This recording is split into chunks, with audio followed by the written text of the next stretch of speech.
Go7 king of the game.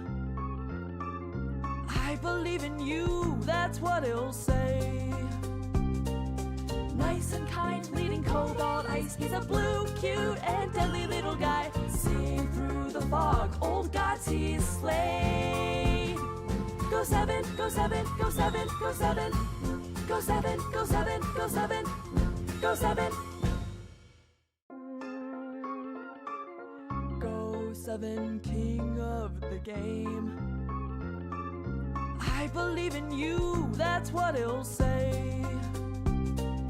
Nice and kind, leading cobalt ice. He's a blue, cute, and deadly little guy. Seeing through the fog, old gods he's slayed. Go7, Go7, Go7, Go7. Go7, Go7, Go7, Go7. Go7 king of the game. I believe in you, that's what it'll say. Nice and kind, leading cobalt ice. He's a blue, cute, and deadly little guy. Seeing through the fog, old gods he's slayed. Go7, Go7, Go7, Go7. Go7, Go7, Go7, Go7. Go7 king of the game. I believe in you, that's what it'll say. Nice and kind, leading cobalt ice. He's a blue, cute, and deadly little guy. Seeing through the fog, old gods he's slayed. Go7, Go7, Go7, Go7. Go7, Go7, Go7, Go7. Hello, hello, hello. Can I have more than one category? What do you mean? Oh, you mean on Twitch? I'm pretty sure I can only choose one category, at least from the little drop down. The Mech Race won't be this time, but I have it in the queue. There's lots of replays people have sent in that aren't in the queue yet. Maybe like 5 or so at the start of the stream. Marco Matt. Yeah, it's in retro because that's what it was recommended to me. I could put it in advanced wars by web, but it's like less discoverable or something. You can't miss the Mech Race? Okay, well, it won't be this time. But it might be next time. Who knows how many we'll get through. I'll probably be in 2 more times.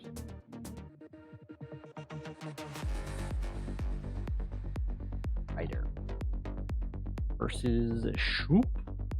Adder versus Grimm, everyone's favorite.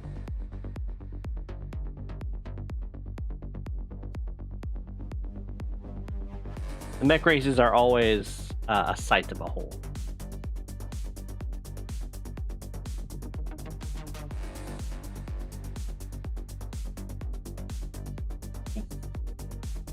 Feel a comment?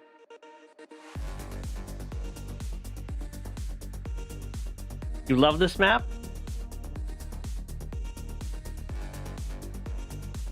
Did I play on this one? No. No, but I have seen replays on it. There was like a tank fight that happened over here. It's kind of like it's almost like a mini version of that old Voice of Akasha one. Tactical Grimm combat incoming. Oh, is this part of a tournament? Is this part of a tournament? Oh, it is. Round 2. Game 3? Is that what that's saying? No. This is game 3. But it's not round 2. It's just round 2? What's the G3 then?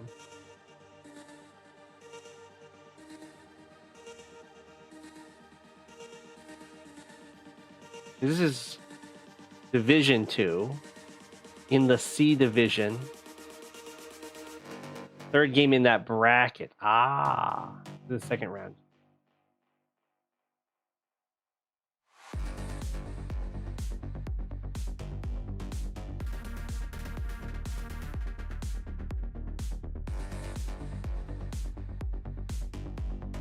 Yeah, Division 2, C bracket, round 2, game 3, within round 2. It's still a best of 1. It's just that there's multiple round 2s happening. I understand. For other players. They can't all have the same name. Gotcha. You're now on the Twitch side. Welcome. I'm gonna get a new record for Twitch viewers. Usually everyone's on YouTube, which is fine. I mean, the Twitch is just there as a bonus. Oh, is my mic picking me up well enough? Mic? Okay, should be good. Improved highway to hell. Okay, I can kind of see it. But here we go. We got Strider versus Shoop. This does look like a pretty good map for both Grimm and Adder, but I think for the matchup between Adder and Grimm, I would favor Adder as usual.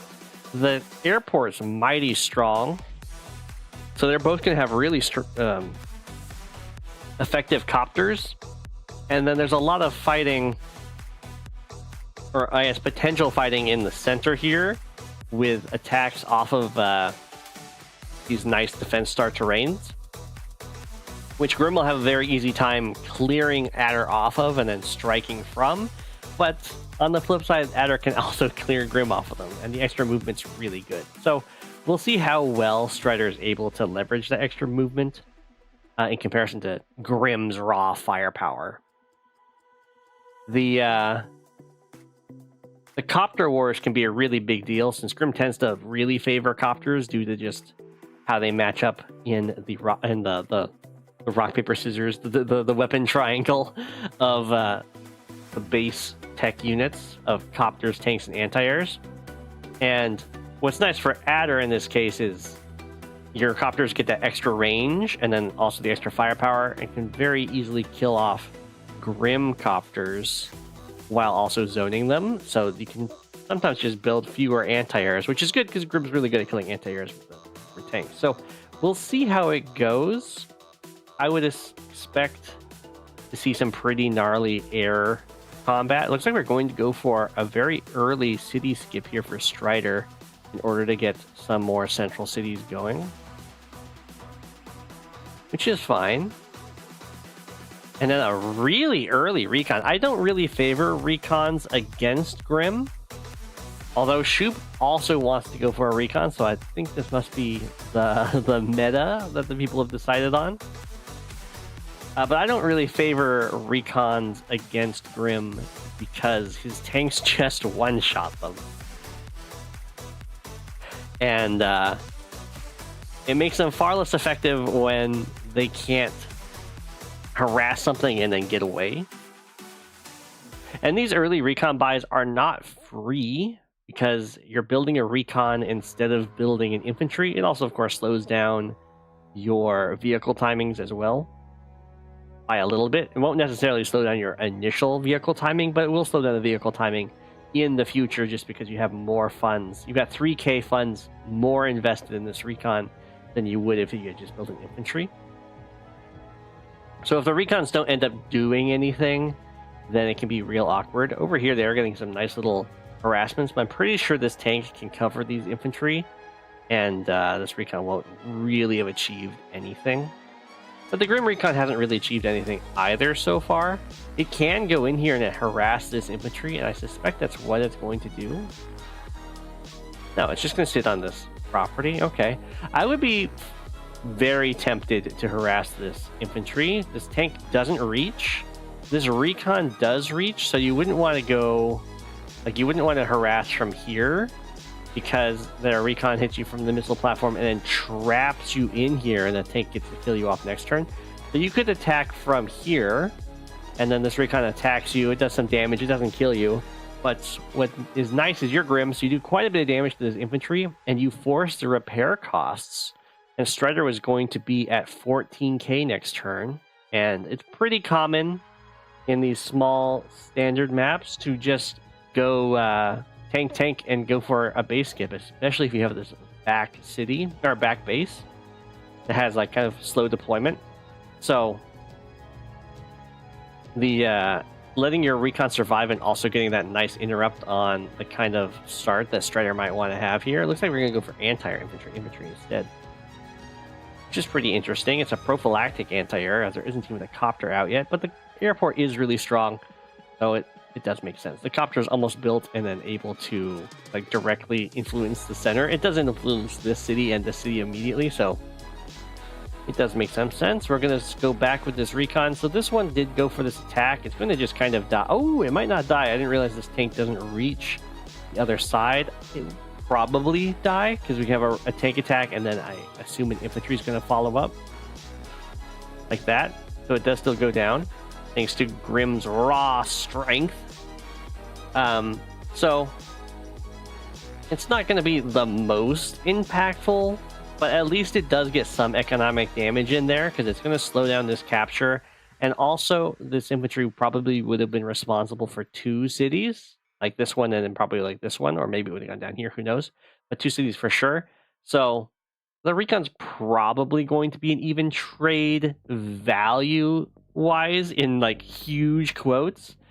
It'll be like about 4,000 for 4,000, but there's a huge deficit for Strider, and that it was 4,000 of really early funds, like 4,000 when your income is like 5,000 a turn or whatever it was when the recon was built, in comparison to Shoop losing 4,000 when you're making 14,000, 15,000, like way more than that amount. So it's even going to be worse than that because this is going to be 4,000 lost over like a long period of time. Very easy to adjust for Shoop, where it's just a huge economic loss to invest in a recon and only have it pay off way down the line. This, of course, slows down your timing. But, I mean, at the same time, Shoop has the same economic loss. That this recon hasn't done anything, really. Okay, here it goes. It goes in and finishes off a 3 health infantry. It's considering that this is a free attack because this tank is probably going to attack the other tank rather than this recon. I don't know if that's necessarily going to be true, but we'll see. Okay, Shoop is also getting this prophylactic anti-air. And here the anti-air is being proved to be very useful as the copter was built. Regardless, yeah. Down goes the recon. I guess it does mean that this tank wasn't hit.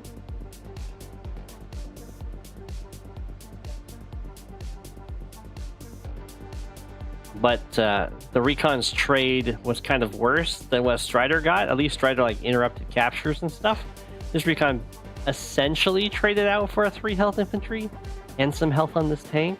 Maybe that's fine. It does make me question why they both went for the early recon buy if it's going to be quite so ineffective. They both have a similar approach with these anti-airs. We got from Shoop going straight down the side here and Strider going straight up. They're both kind of rushing to lock down this airport, it looks like. Shoop has the copter tempo. Always going to be ahead a turn copter wise. Okay, so Strider does come in here and interrupt this capture with this tank. It does invite Shoop to go for a tank hit from the city, which is pretty nasty, and there isn't really a nice follow-up for Strider, so we'll see how well this works out. Like, maybe the copter can come in and hit, but the anti-air is here. Neither of these tanks actually back up this other tank, so a little iffy. But if there is a little tank fight like this, it'll be very easy for Strider to give himself or themselves a power, and then the tanks would reach, and it'd also make it easier for them to block or go after this anti-air and make it so this copter can go in for free hits. Yeah, this tank just goes down. There's our Grimm firepower. So yeah, you can see this anti-air is making sure it's out of range of the tank with even +1 move. Same with this tank. Here won't reach, here won't reach. Strider would have to get a super in order to take out the anti-air. Not likely to happen.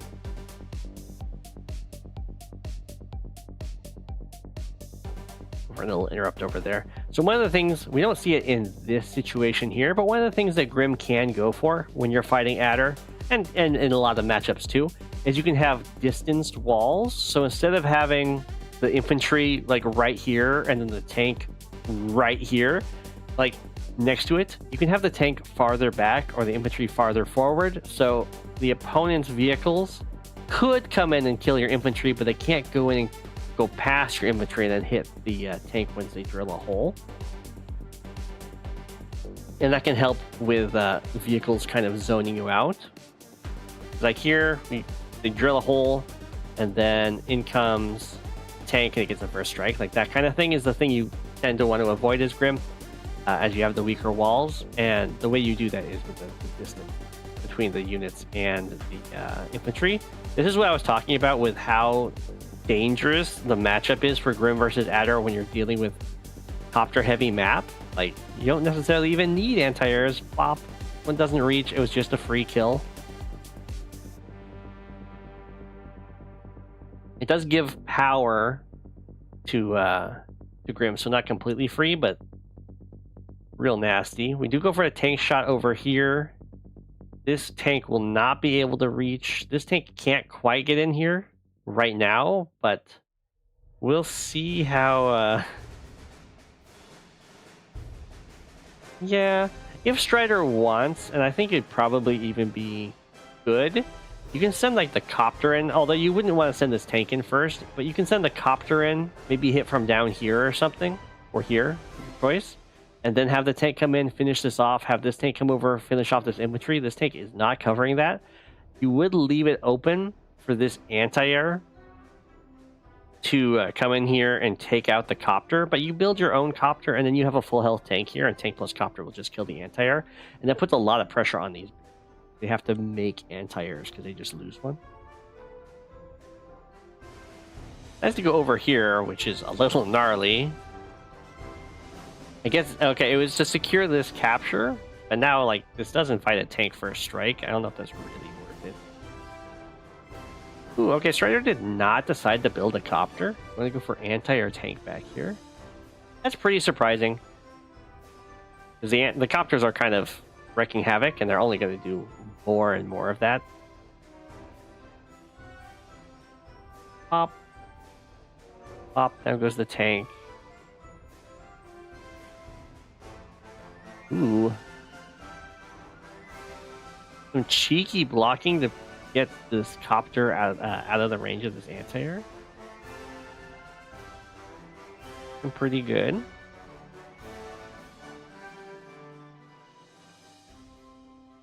Okay, this does get interrupted again.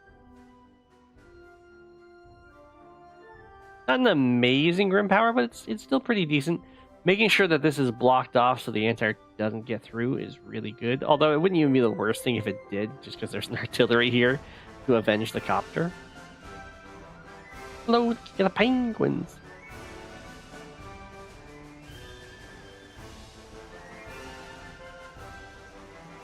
Okay, copter go over here, and no anti-airs were built.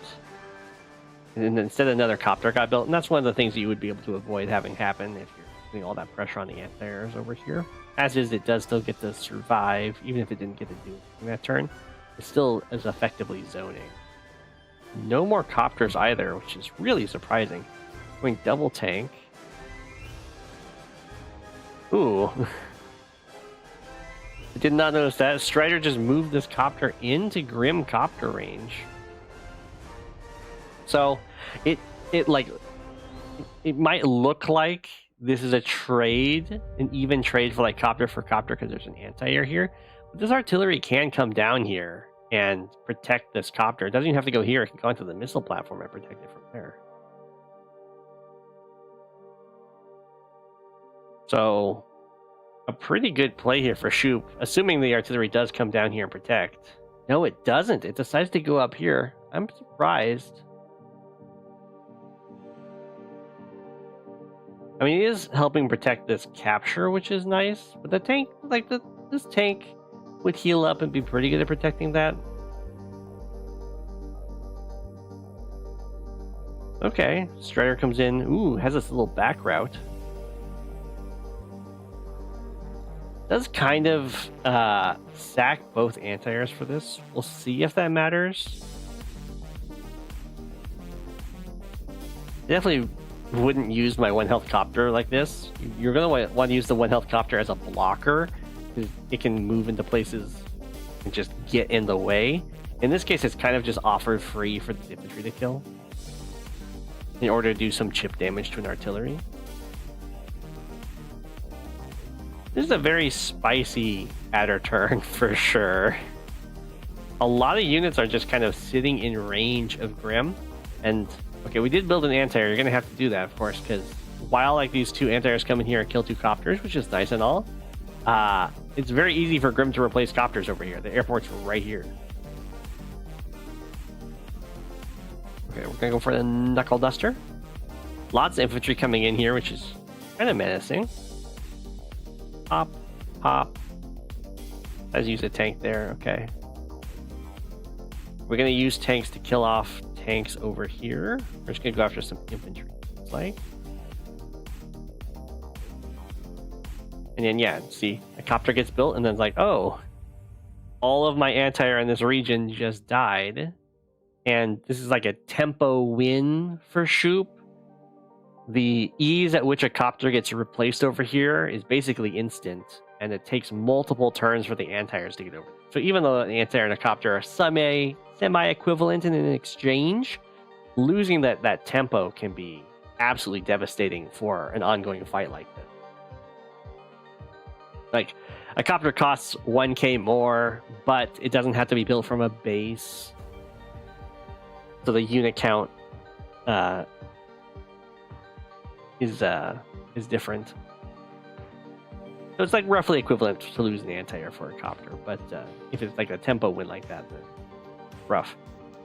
Wait, why did this artillery move into range of the other artillery? I guess the idea is if you fire with your artillery and kill off my tank or my artillery, then my tanks can come in and kill your artillery, but still weirdly done. Looks like we're going to be able to try and block off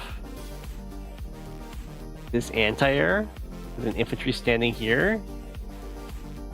I think it almost works. Ooh, we're going to build a bomber. So spicy.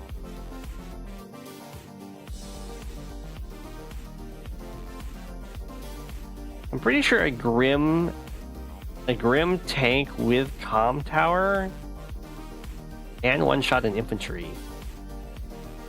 Like so. So there's a bomber covering this. 1, 2, 3, 4, 5, 6. Oh no! Strider has the bomber, but Shoop has the anti-air buddy system going on here. They're covering each other. That makes the bomber really sad. You're gonna break through here. Oh, some good damage. The artillery does survive though, which is nice. We'll see what Strider can do. If like this anti-air can get taken out, then this bomber can kill off this anti-air for free. We do have extra movement going to be available. So there's potential for some shenanigans.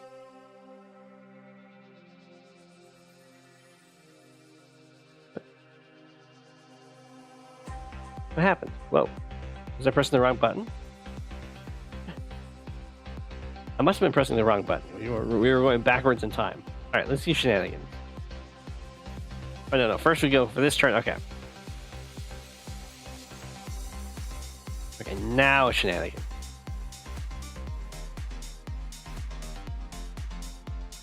You just kill an anti-air with the bomber and stack the copter to hit a tank. You're saying bomber hits from here, copter gets in the way. Okay, that's not bad. You're gonna side slip. Pop, take out the artillery. Going for the copter over here. Okay, I kind of like your play with the body block the anti-air off with the copter, especially because there wasn't another anti-air build. I can see that being good.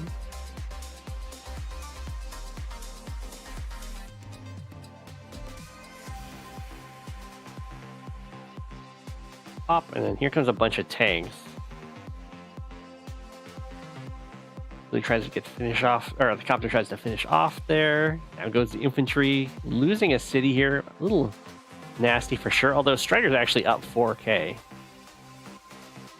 Very affordable to lose.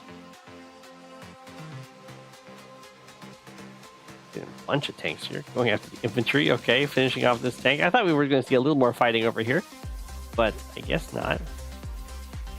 The anti-airs are, of course, protecting each other, although this tank can just kind of come in here and disrupt it. It's a little iffy from Shoop, but I think it'll be okay.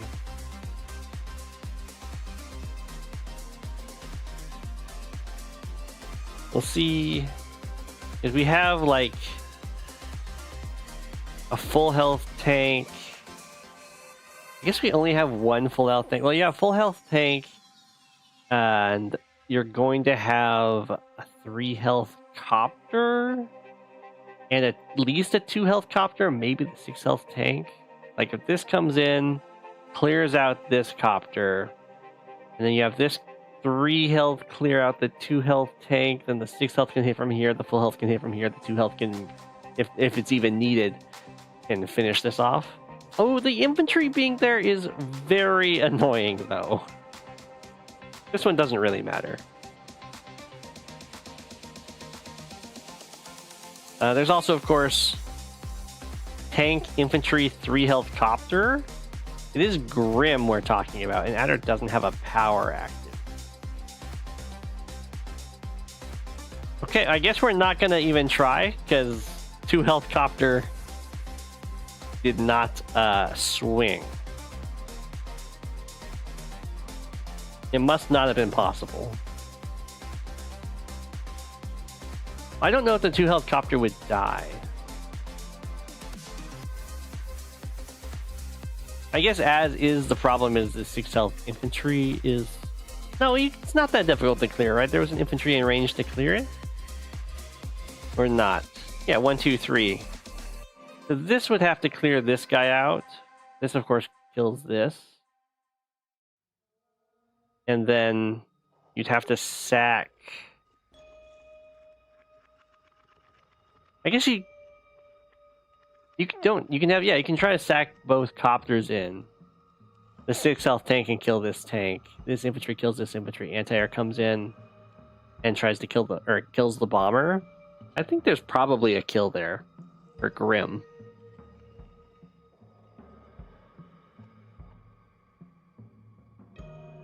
But it doesn't go that way, so it's okay. Anti-air buddy system. Buddies for life. T-copter. We're getting low on infantry on the front lines. Time to resupply. Comes the side slip.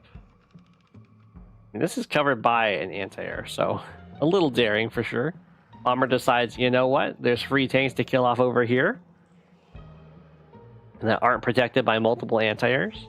It does make, like, this guy coming down here a lot worse, but it's okay. We do have some tanks to back it up. They both end up building a T-copter.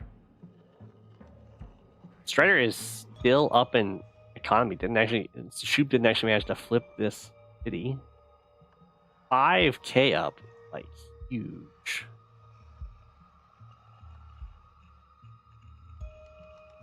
But it does look like Shoop is getting the more advantageous trades for the most part.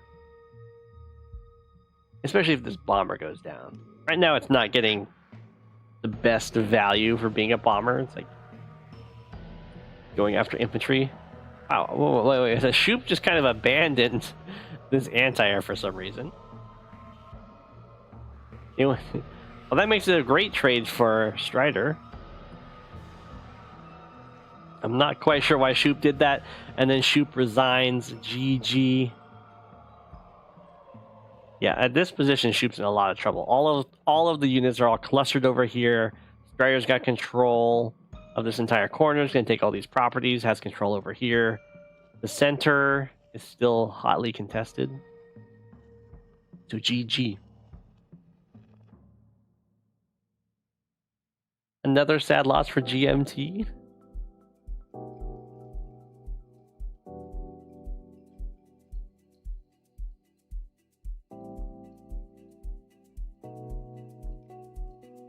Next we have Fluffy's good friend Fwufflez. They don't know if they know each other at all.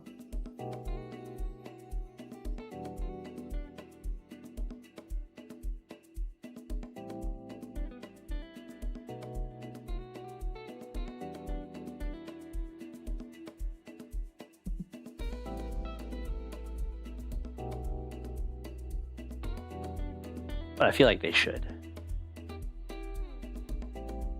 The bomber must feed. Okay.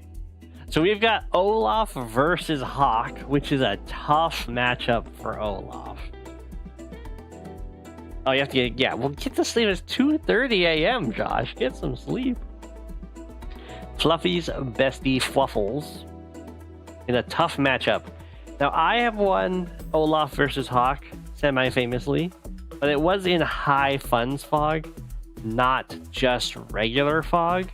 And I utilized a lot of blizzard, like a lot of blizzard.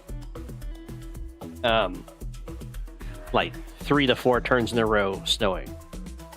Because if you use your super, Hawke's going to be really close to their super, and when they pop it, your super gets canceled out, and now you're left with a bunch of injured guys. So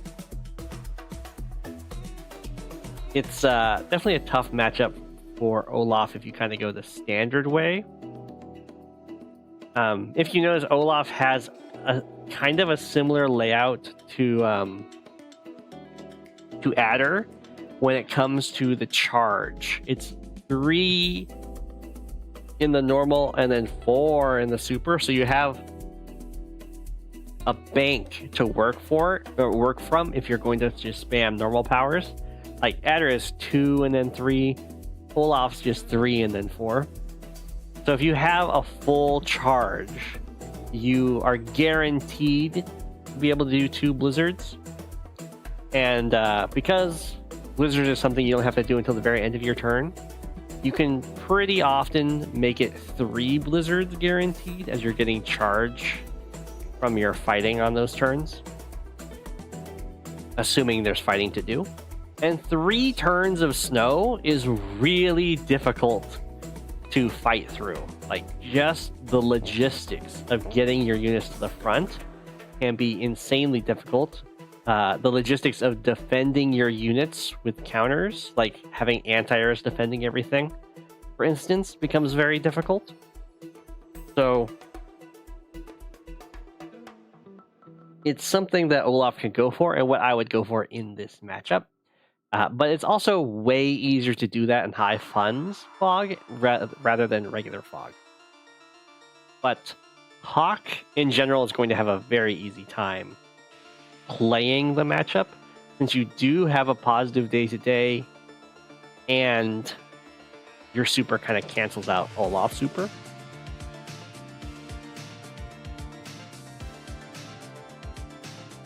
Here we go. Fwufflez is going to go tank into APC. Very weird.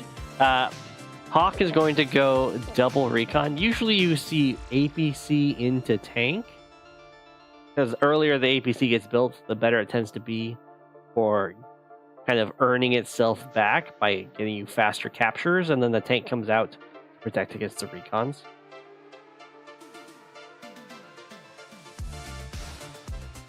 Would Sami be OP if she kept her day-to-days but replaced her super with Sensei's? Just Sensei's super, or his normal power too? I mean, Victory March is nice. I don't know what this APC is for. It didn't boost anything there. I guess it can help fight for the comm tower.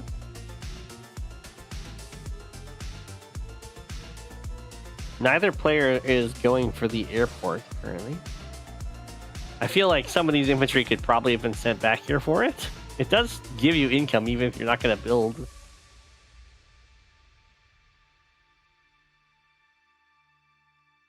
Okay, there's the recons zooming on out, and we've got double tank by. Okay. I'm not quite sure why Olaf is going in for this attack. The comm tower is already captured. There is a recon here, and Olaf has nothing backing this up.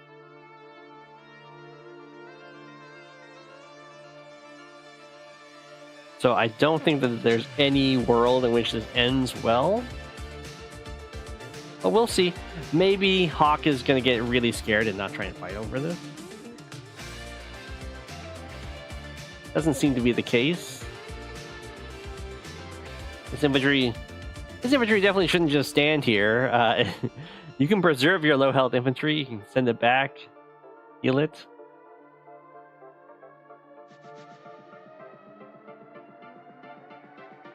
Okay, well, Olaf is going for the comm tower capture. This is not going to end well, of course. Hawke does have the extra plus 10% attack. So as a day-to-day. So with one comm tower, you've already reached the 20% threshold and can guarantee these things get cleared off with infantry if that's what you want.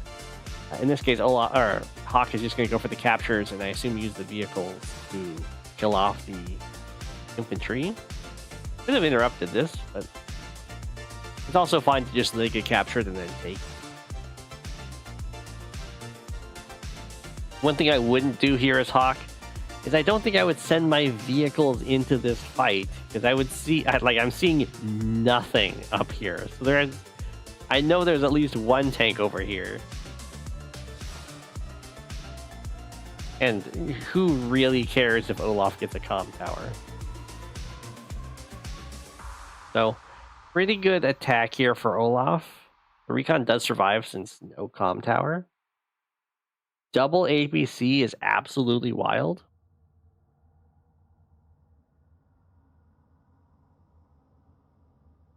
We'll see if they're able to even have... The problem is it's gonna be so difficult to have enough infantry even. Once, like, right now, Fwufflez is at 15k. I still don't know why there hasn't been an infantry sent back here to capture this.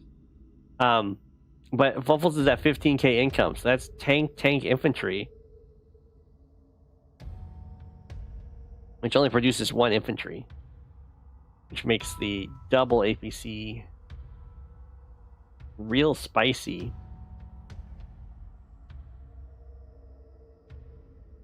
Okay. I guess it's coming back to pick this guy up. Oh no, it dropped. Oh, it's an emergency. It's a little medic. Dropping this guy off to get repaired. You get to kill off that tank, which is very nice. Give a little interrupt. You're gonna join cap. I wouldn't join cap in this case. I would just move this guy off and then put the full health infantry on, just to maintain the unit count.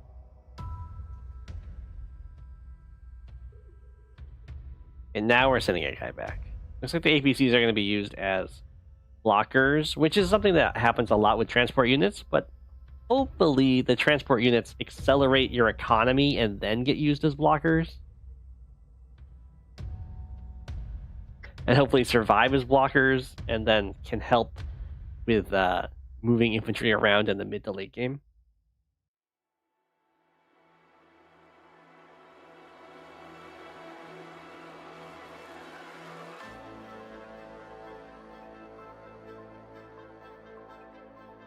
Okay, we do go for an interrupt. Sacrifice the infantry for it. Olaf just let this happen? Oh no, it just happened. It just started. Okay. You get another hit on the recon that survives. And this goes with the medic. It mattered. I have a feeling this is not going to go through. It's going to be a bloody fight. There's a lot of tanks kind of invested up here for Hawke. If they were all down here, then Olaf would be super dead. Oh, okay. I thought we might see an all-out attack and then artillery onto the city.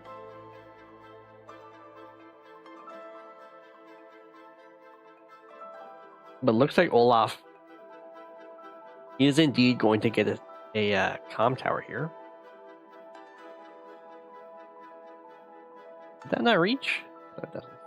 Tile out. Oof, very, very gutsy.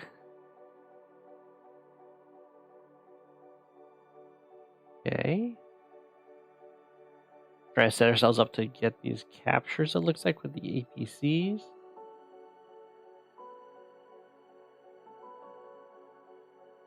Over here, we're going to finish off this tank, start going for this capture. Love the low health recon, just kind of chilling in the woods, providing vision. You can always dive it forward too, to be like, I want to see what's over here. I don't really care if my low health recon dies. Yes, there's double APC. It was tank into double APC. We got the medium tank. It's a wild Olaf opener here. So aggressive. This is just a regular fog game, I believe. So this is a lab cap for dominance. We have our anti-air. The copters are visible. Down goes that recon. We have the city flip. Hawke is in a very comfortable econ lead here. Down goes that tank. We're gonna interrupt this capture. Olaf is almost at the super. Hawke is getting there towards the super. If it goes Olaf super into Hawke super, we'll just see how devastating that is.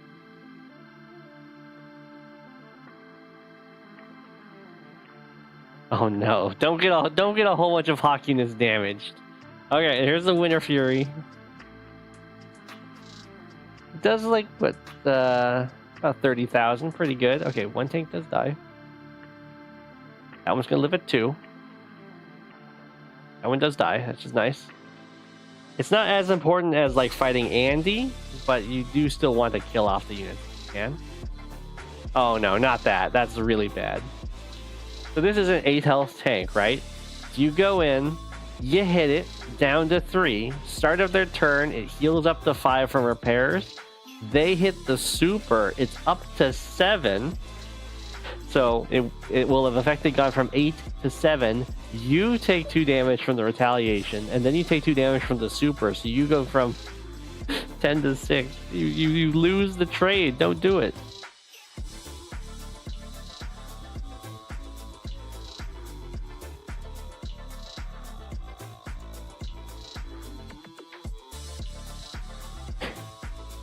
All right.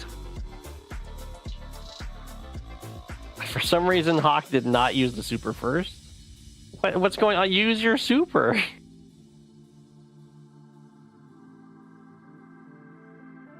What?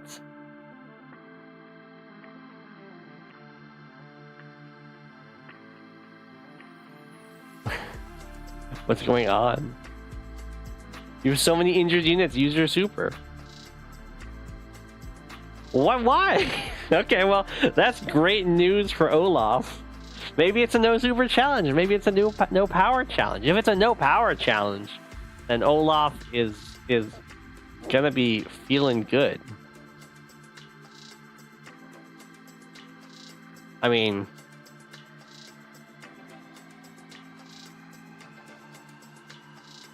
okay, no, I don't know why Hawke waited an extra turn. But here we go. We're gonna use the super repair up. Oh, 15k up. It's definitely not going to be as effective as it would have been, but it's still going to be good. I guess what happened here is that Hawke did not want to use the super in the snow because it didn't want to miss out on that extra +10 +10 stats or something. You definitely use the super in the snow. It's global damage.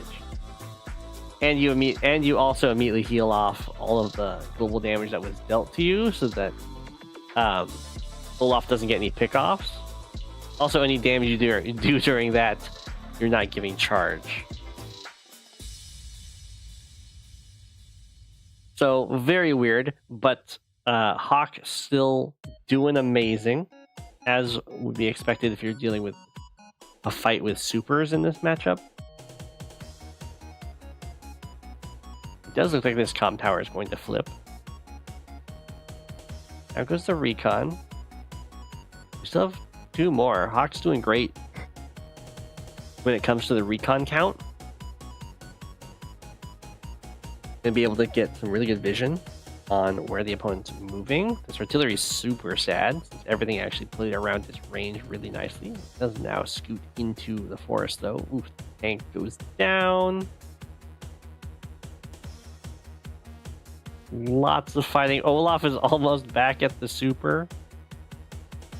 At this point, it's not the worst super because Hawke is way behind charge-wise. So it'll be a while before Hawke's super can come in and kind of write off Olaf's. APCs, transporting infantry around. We do get the double comm tower ownership here for Hawke, so now everything's at plus 30% firepower versus plus 0%. Olaf can use the super here. As you can see though, things are not going super hot. Winter Fury! It only did like 20k-ish.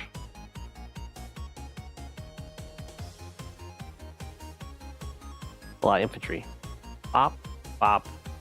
I mean, at the end of the Winter Fury turn, it looks like Hawke is still ahead in unit value and unit count, which is never a good sign when you use a global damage. Hawke didn't even make it to the normal power, and is still just kind of crushing it here. We lost 1 APC. We still have 1. Get some vision. Go for the interrupt down here. Medium tank moving out. We got some anti-air buddies. Hawke charges in with the copter too. At this point, I think our boy Fwufflez is not long for this world.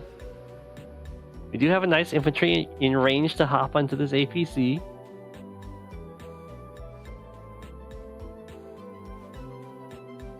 Ooh, nice scouting. Copter has got 1 shot left. Now goes that tank. Looks like the city is going to flip real soon. Hawke not quite able to get to the super here. That will probably be the nail in the coffin. Although, I mean, it is global damage, so it kind of scales with the opponent's unit count for the most part. I mean, it still did a lot of damage. That's a lot of vehicles it's hitting. Down goes the medium tank. Down goes the anti-air. Down goes these tanks. All these cities getting captured. Pretty soon it's going to be the capture limit, and then the game will end. Ooh. Starting to bust out the mechs. This is old school advanced wars, like when you're fighting the AI.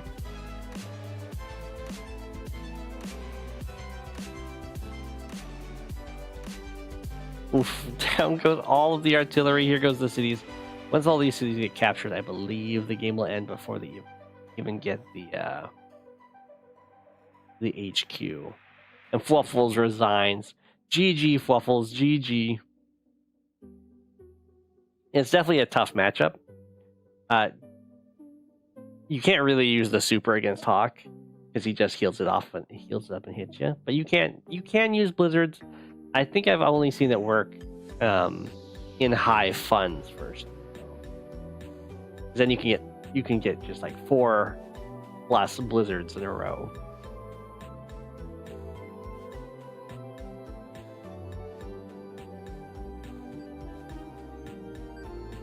VonMountain. Rit versus Bigjoe Drake. In high funds, tier 2, I would highly suspect that Drake is going to be favored here.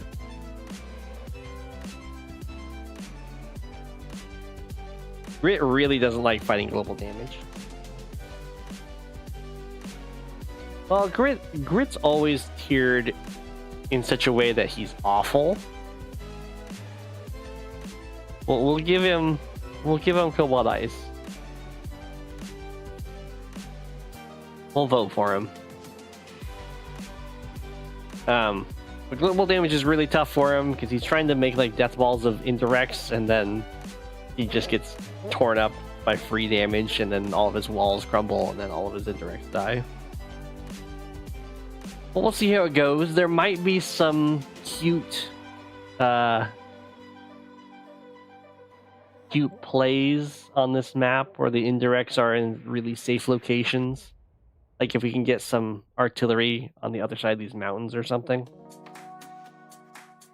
to lay siege to a base, for instance, or even just locking down a bunch of different cities.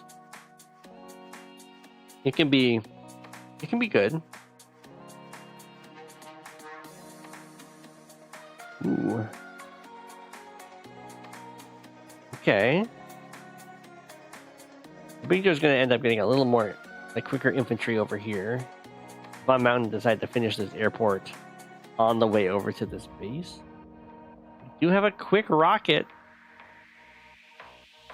but there's nothing guarding this rocket. 1, 2, 3, 4, 5, 6. Okay, it's not quite 1, 2, 3, 4, 5, 6. Oh, no, it is 1, 2, 3, 4, 5, 6. Yeah, okay, so this tank can threaten this rocket, so it doesn't actually just get a free shot at anything. Rockets are... Oh, it went this way, so now it doesn't have a free shot on the rocket. Rockets are made out of paper, if you didn't know. They do not like getting hit by tanks, even if the rocket's on a missile platform.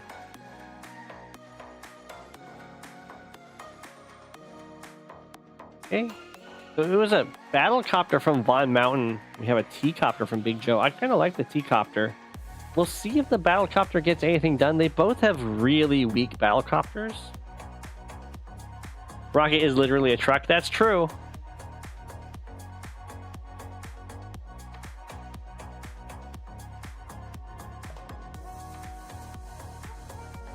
Rocket going to be protected by infantry on the city, and then we got a Neo-tank bot. Now have some artillery coming out. Neo-tank bot by Bigjoe. Decides to send one tank in to finish to hit this one. A little dicey because it is indeed covered by rockets. And the Neo-tank comes out. We have another rocket. Okay, so he's starting to have the indirects for Grit start to play their parts. Drake's a little bit ahead in econ here, and what the real test is going to be once the supers start coming online as to whether or not Grit can hold out. Multiple rockets is very cute though, and they do have these little mountains to protect them. Whoa, Grit going straight for a fighter. I've seen in High Funds Grit build a lot of transport copters as like the cheapest air unit that can also be used as a blocker. Okay, so this is pretty worthwhile for Drake for sure. Anti-air comes in, hits the copter, kills it off, and then the tank can go and hit this rocket. It won't kill the rocket, but it will... Oh, never mind, it will kill the rocket. I thought it would be brought down to like 1. Rest in peace, rocket. Don't stand on roads, guys. With your wheels. There's now a copter in range of this rocket. 1, 2, 3, 4, 5, 6. The Neo-tank couldn't reach the other Neo-tank, tragically. Now you can see this rocket's in a little bit of trouble. So it's got a lot of targets they could shoot. Is there 2 comp? Oh, there are 2 comp towers. That makes sense. Got a lot of targets it can shoot, but it doesn't have a lot of ways to protect itself after it does shoot. So it might have to run away. We'll see. Infantry can stand here, but I don't think that's enough because I can... Oh, we'll find out. Oh, it didn't even try. Rest in peace, Rocket. We need you well. Lots of artillery coming on up here.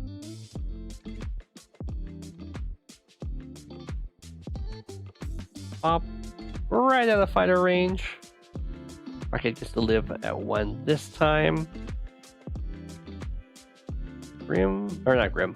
Drake is still ahead in Econ, although we do get a nice city flip here for VonMountain with that artillery, the incoming artillery wave. I don't think this is going to be... The problem that Grimm can run into here, not Grimm, Grit, is that Drake can always build a mega tank and start heading it towards these artillery, and then the snow starts, or not the snow, the rain starts falling, and everything will just fall to pieces. Don't stand on roads, yeah.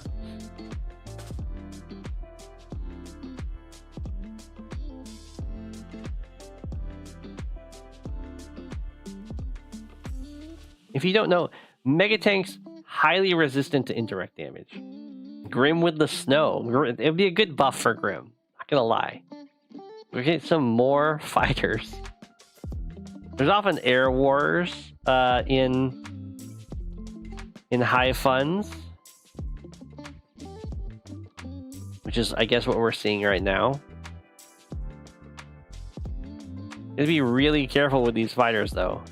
They start with a lot of fuel, 99, but they do drain a lot because they move really far, and if they get hit with rain, they lose half of it. So they can very quickly crash and burn against Drake, especially on these big maps. So you're gonna need the APC.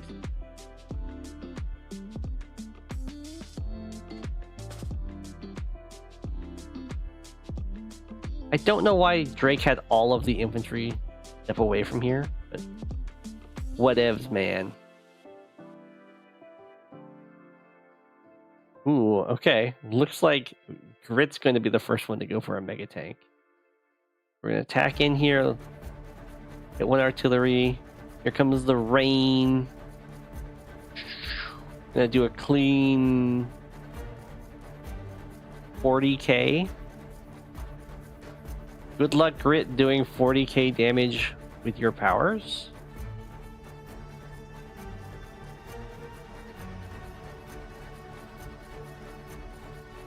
So, you know, Drake ends the turn almost up 100k in value.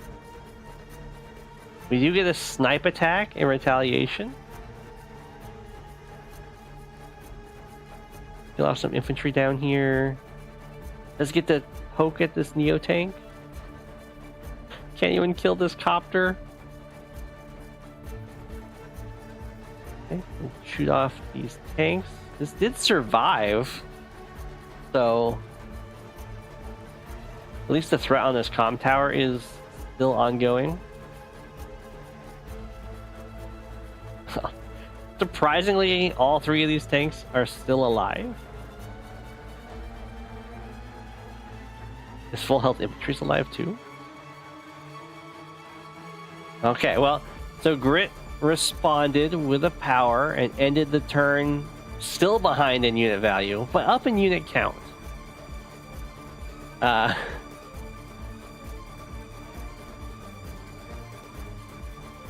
it looks like Drake hasn't quite realized that mega tanks are an amazing answer to all of this. Gonna have to sacrifice a tank or a copter in here, probably a copter, to save that comm tower. And now there's no more healthy infantry for Grit. The new tanks start moving out. We're gonna build a mega tank? No mega tanks allowed. Okay, mega tanks do have fuel and ammo problems, of course. So, and now the air units are, of course, also running a low on fuel. So I'm going to expect to start seeing some ABCs be built.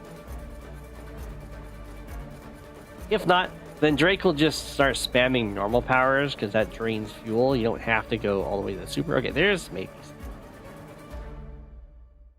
And we have a missile. I don't know if anyone has ever built so much anti-air units against a Drake in High Fun before. Okay, both fighters are going to see if we get another missile way back here. It's going to take forever to get anywhere. All the artilleries are trying to back off.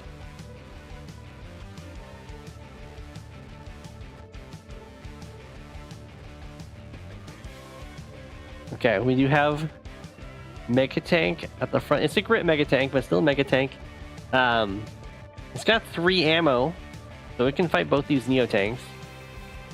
I'm pretty sure it takes 3 Neo Tanks to kill a Mega. It's still going to be very worthwhile for Drake to do this, though, because of all the charge it generates. As you see. Boom, Typhoon. I'll look at how... Oh, how much does that do? We're at 22k. A 70,000 damage super. And how much charge did we get off of that? Drake had like a bar and a half. Boom, boom, boom. There's the super. Do 70,000 to the opponent. Send in some units to attack. Do a little bit more.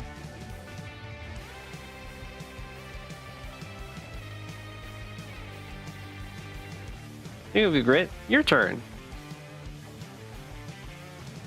The fighters are kept alive. They're at 6. Okay, we're gonna do a response super. So something to keep in note for Grit. Yeah, Grit Mega is pretty bad.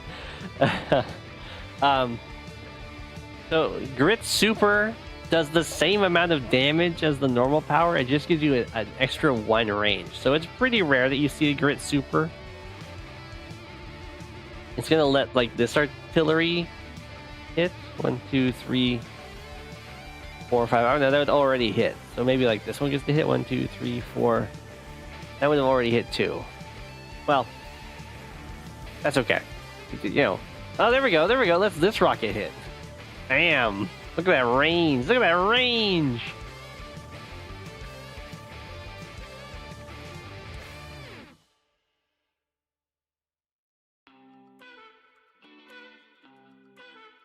In goes those fighters. Oh, Grit is going to end the turn after the super. Ahead in unit value. It happens. Alright, and then the fighting continues. We go after both of these fighters. And now Drake has air superiority. Something you rarely see.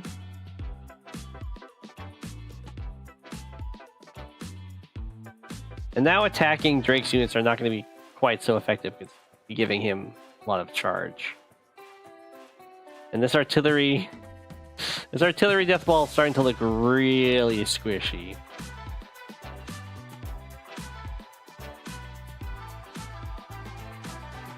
Got some rockets backing it up. Ooh, going for this bomb tower. Okay, we haven't dove in here yet. When helicopter goes for attack, we have more mega tanks moving on down here. We do get to clear the unit off the comm tower, which is nice. We're gonna start joining units together. Highly recommend in this situation that you would be joining these artillery together, especially the 6 health ones. That way you take half as much damage from the Drake powers. Just classic global damage techniques. Boom, another Typhoon. Gonna do about 70k again. And then here we go. Now, even the copter got the 1 shot. Oh no. So the Neo tanks are too scared. I don't think they even need to be scared. Yeah, they get a free hit here. I guess maybe the rocket would be able to hit them.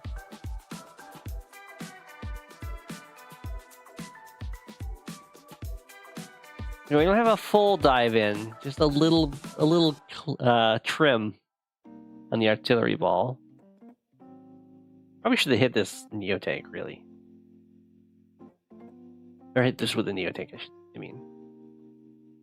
Bop, bop.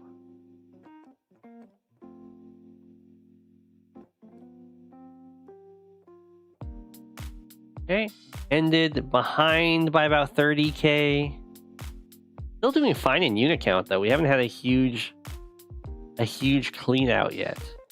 They're even in econ as well.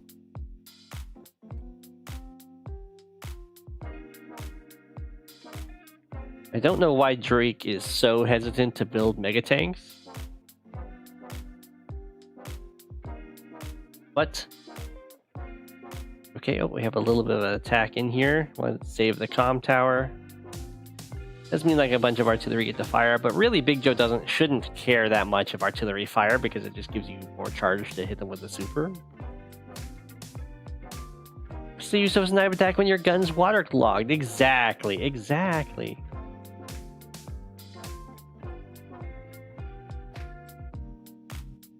Okay, nice mega walling. I mean, the APCs can be broken through pretty easily.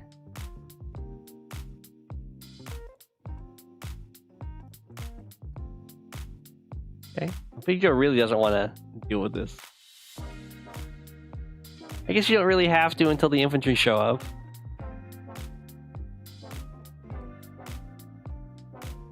Okay, we have another fighter being built on its way. Oh, here we go. We have some Drake megas. I don't know why they're being built down here. I guess they just want to fight the opposing megas. This city might flip. Okay. Big attacks. Make it rain. Ooh, it did about 80k that time. Hit a rocket. Go after these megas. Save the city.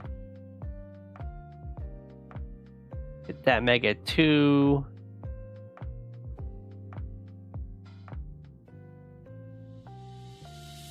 Some copters and fighter going up there. Just build a regular tank. More regular tanks. Okay. End of the turn about 150k ahead. Seems nice. We're gonna go for the super snipe. Gotta kill off a copter. Gotta kill off another copter. Yeah, look at this. 8 health rocket with super snipe. 2 damage. Oh no, it did 3 damage to the mega tank on the road. Although there was a 10% defense boost from Drake having a power.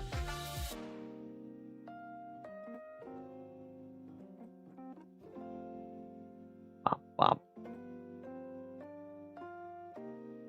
Pretty good damage there. This fighter must... Well, I was going to say the fighter wants to go here, but it actually die to the anti-air, I think, if it does. So the tank will get to finish off one of these rockets.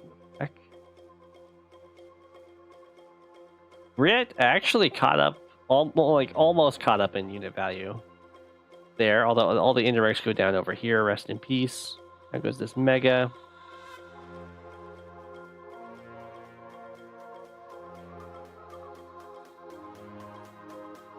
Okay. Get that mega. I only got like 2 bars there. Still end of the turn up about 100k. Ooh, the tank didn't finish off this rocket though, so he used to do some more firing away over there.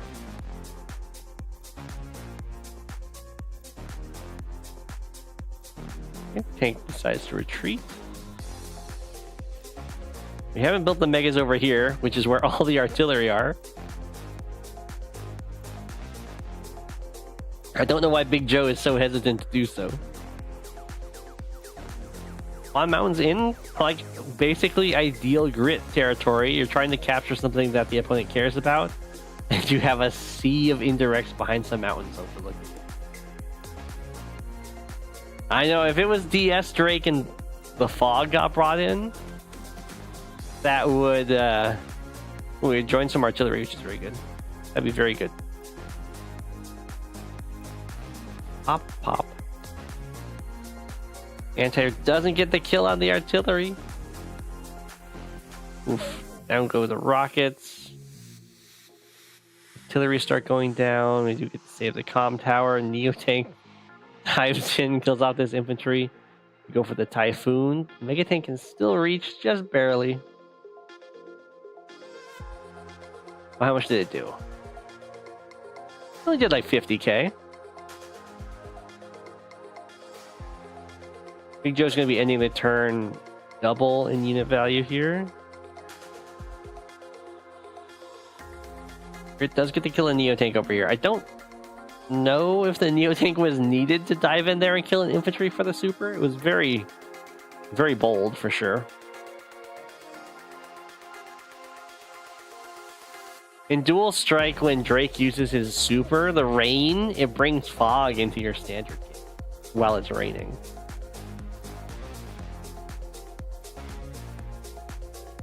And then the mountain resigns. Yeah, it's kind of inevitable when Grit's fighting global damage, even when you get like this basically ideal spot. Like maybe if Grit is able to get a little bit closer and take out the base, then you could get the win. But it relies on like Drake never building a mega tank here, and that you're able to somehow maintain your large number of indirects getting hit by global damage again and again and again.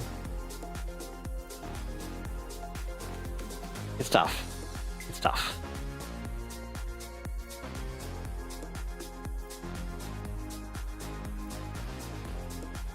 Okay. Overknight.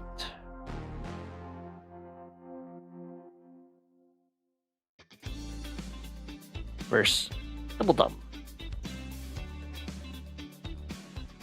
High funds again. The Serpens within. Sturm versus Von Bolt. Woo!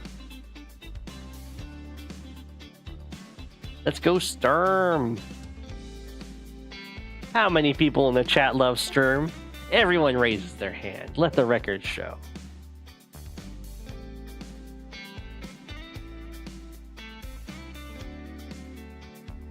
Oh no, Serpens.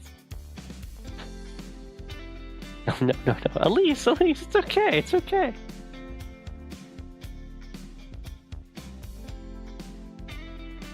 Alright, Elise, what's the matter with Serpens?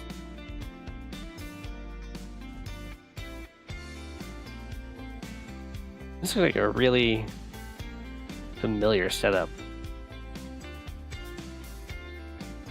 It's like a mixture of two maps I know of. Based map. Praise Sturm, exactly. Unbanned Sturm and Standard.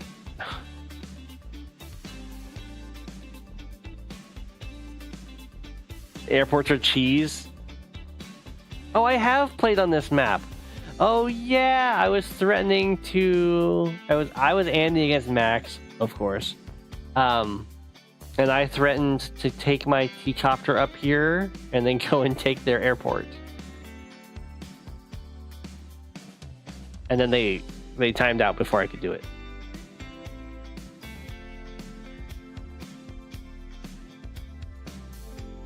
Is that what you were talking about with the turn advantage stuff? You steal your opponent's airport and it's like a nightmare to deal with?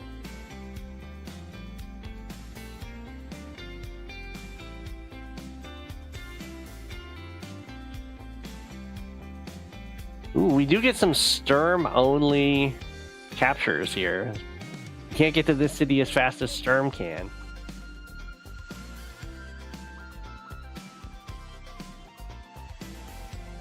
Here comes a recon. Everyone's favorite Sturm recons. Gotta be fancy. You always gotta go the tough way as Sturm.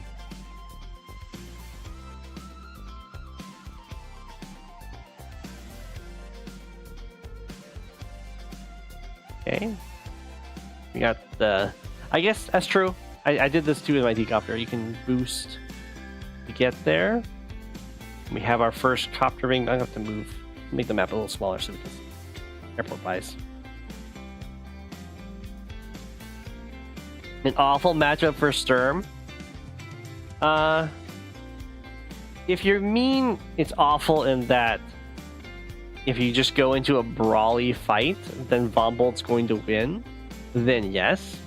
But Sturm does have perfect movement, and perfect movement is really good. It's really good. And you do less damage, but when your like mega tanks can skate through forests, when your rockets can skate through terrain and be helping out in fights and everything, it changes a lot of how the battles can play out. So I definitely wouldn't call this a bad matchup, unless you're just kind of like throwing units against each other. Then VonMountain's going to have a huge advantage over. But we see this matchup a lot in Fog of War, and I would say it's even. For a while there, it was like VonMountain heavily favored, but that's because people were like just sending tanks to fight tanks, like that kind of thing.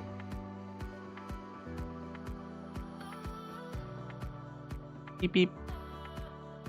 Look at how annoying that is. It does just enough damage, just enough to stop you from getting captures.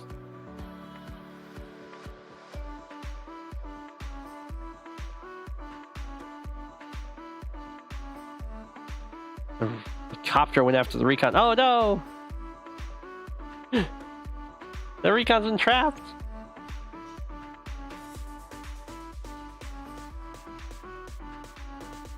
This, however, is a little bit rough for Sturm to just kind of let this get interrupted and have the anti-air covering, so you can't really do anything about that. That's really nice from VonMountain. The recon getting trapped for Sturm, I mean, it's a little annoying, I guess, but definitely not a huge deal, since it does like take up the T-copter's move. It's taking multiple infantry to trap in this recon, and it's, you know, it's high funds, so trading recon health for capture phase disruption tends to be an effective trade. Over here, though, very good for VonMountain.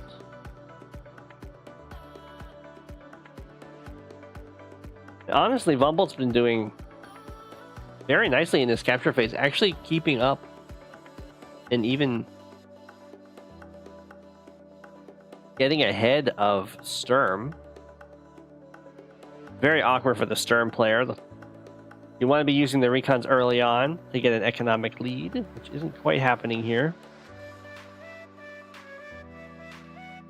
And VonMountain's getting that brawl over here. A bunch of just base tech units fighting each other. We do have some rockets, but they're showing up to the party a little late. Ooh. Okay, we're gonna start falling back to the rocket. Building another rocket. I'll build some mechs, which is a little odd. Ooh, get a nice breakthrough here.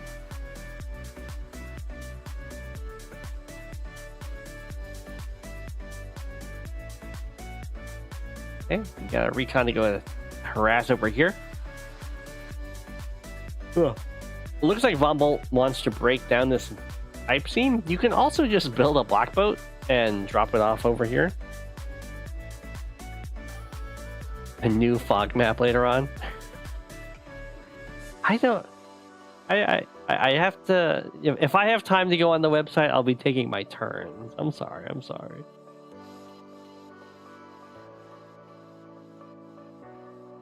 Okay, so Sturm is fighting in these. Ooh.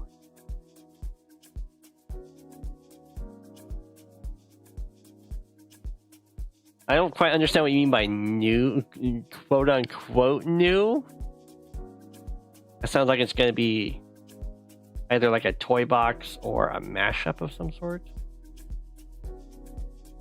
VonMountain does back off. I think there might have been some sort of breakthrough, but we do have the Neo tank guarding this. VonMountain is looking really nicely ahead in the unit value and unit count here. We haven't had a meteor land yet, though, so there's definitely the opportunity for VonMountain to kind of lose all of that. It is a toy box.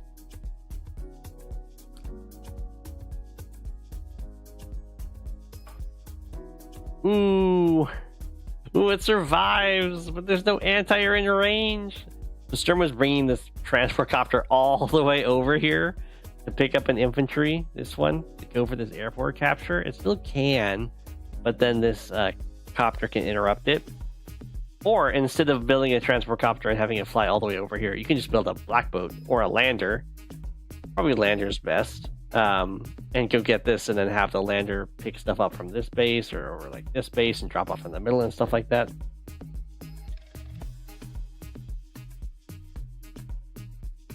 You got options. And that's just way faster. There we go. The Neo tank does 3 damage. That's copter, not bad.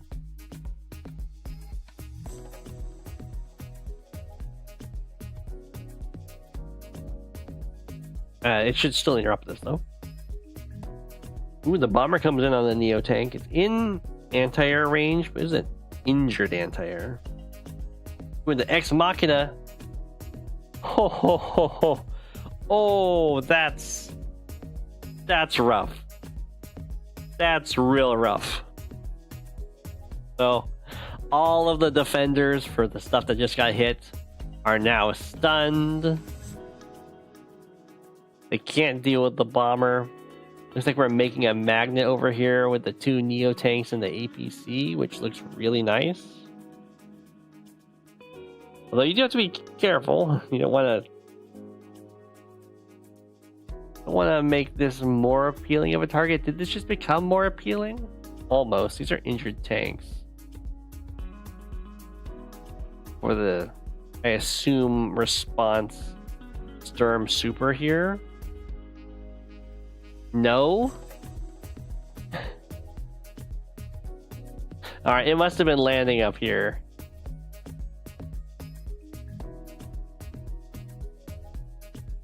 Yeah, everything's gonna get cleaned out here. 7 helicopter blocks the way so the anti-air can't make it to the bomber. I assume we're just gonna build like... Is that still a successful magnet? It lands right here.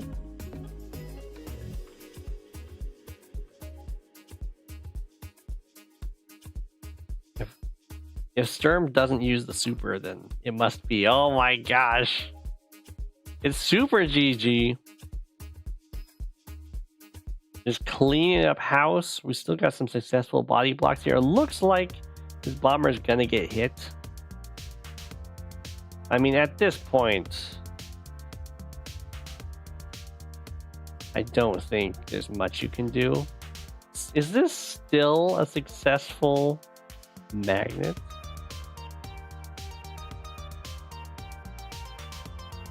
What? There wasn't able to find a way to get through there?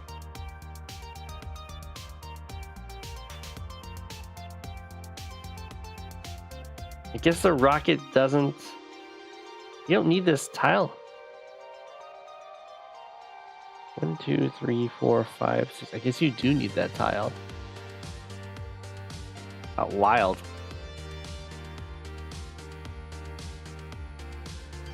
I'm surprised there wasn't a way through. I mean, I imagine if Sturm used the super, you get the stat boost, and then you can probably do it.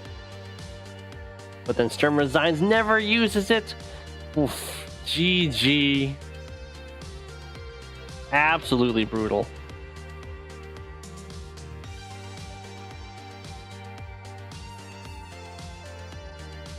We've all been there, though, don't worry.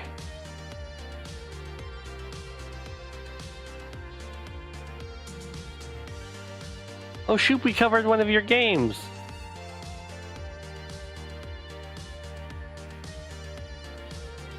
You were the first game. Slow versus Thavidu. Hawke versus Eagle on Redemption.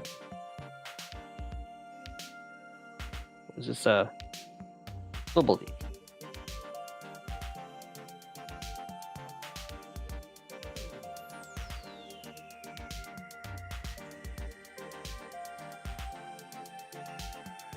Yeah, they're coming.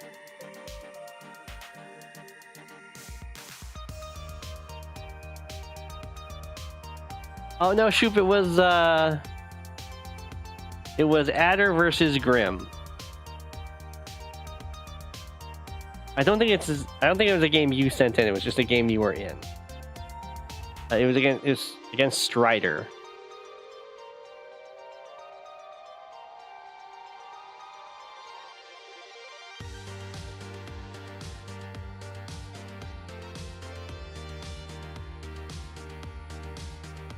Okay, we've got Quickslow versus Thavidu here.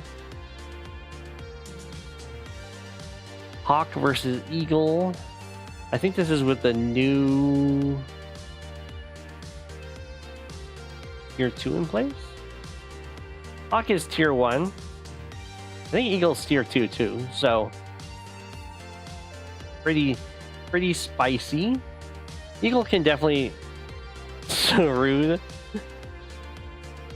You did well, Shoop. I mean, there were some misplays for sure, but overall I thought you did pretty well.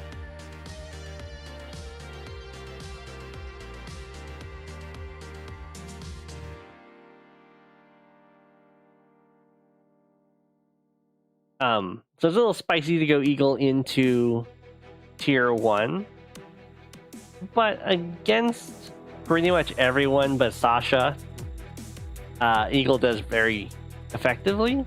Or can be very effective, I guess. Getting 2 turns with all your vehicles is just really, really strong.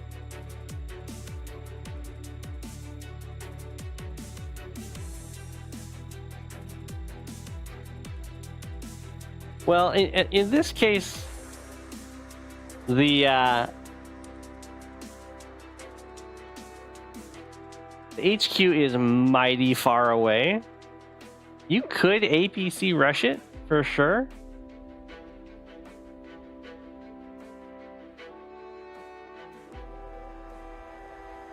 And you can probably get a win as like Sami.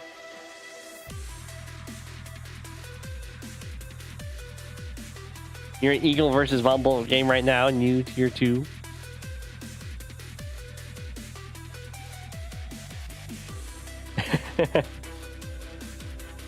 I was really unimpressed with both of your guys' recons. I was like, why did you guys build these?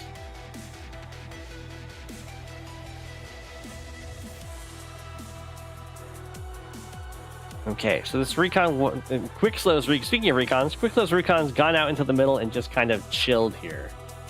I am not a fan of doing this. For the most part, all of these turns, having vision or not having vision is not gonna matter. This is kind of a waste of a recon.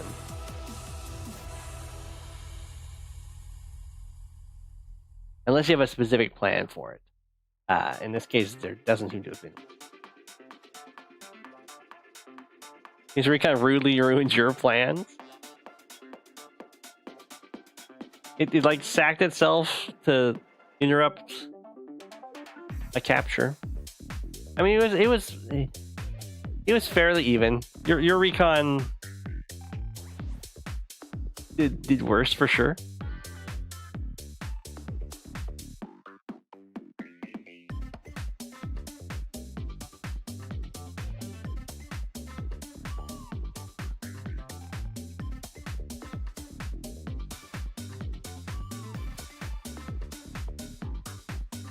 Okay.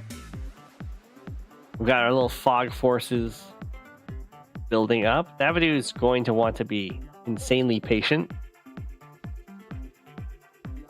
Hawke, of course, has a day-to-day advantage in most cases. Not copter-wise, but in most cases.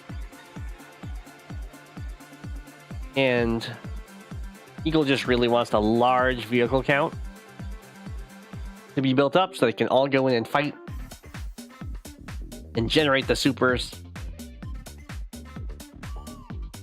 As you can see, it's not impossible for Hawke or for Eagle to get the super before Hawke does.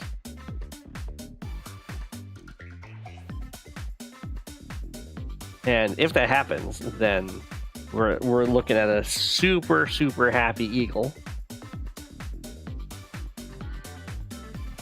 And so far, the Thavidu is doing pretty well on these sides. Like, won this one. Like, loses this city, but wasn't really trying to go for it. Which is pretty smart. And actually gets this city, it looks like. Wow, okay. Free city for Thavidu. Quick slow. Trying to put the pressure onto this one. Thavidu not quite willing to give it up right now. And start moving all the vehicles over for a big potential fight. We do have some copters getting built as should be expected.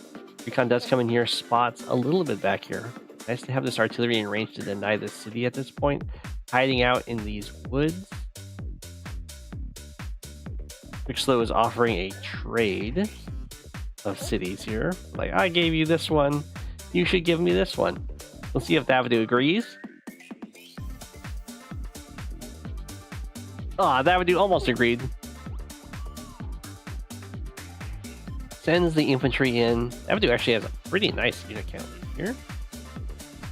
There isn't actually an artillery in these woods, but if there was, it would be covering the city. Quick Slow starts front shifting, has a stronger presence in the middle here, for sure. We have both players getting the mechs to break these pipe seams.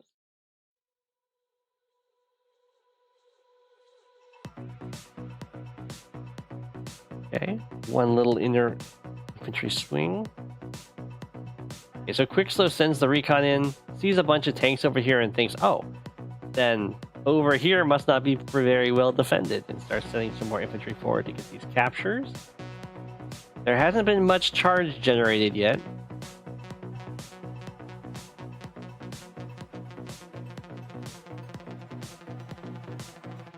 But that can definitely change very quickly here, as both players are getting very close with their units here.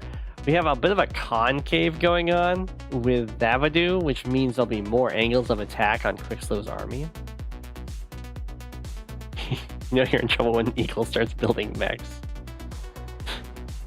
It does take a long time, but this is something that a fair few people have done on this map. And in this case, they both had the exact same idea. Okay, Quick Slow's going on in here. This is so dangerous to do.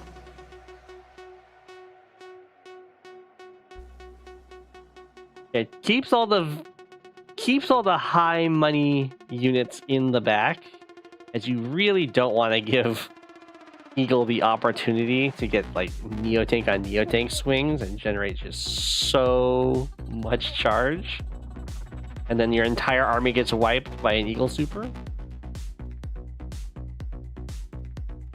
The artillery wasn't actually broken into, so it just to chill here and continue harassing. Does the concave continue to cave in? Doesn't look like it. That would do fall. Not getting super close with these units. Hawke might use a normal power here. Things are looking real dicey. Goes for a copter on copter strike. Off an infantry over here. Has cleaned out all of these infantry, which is nice.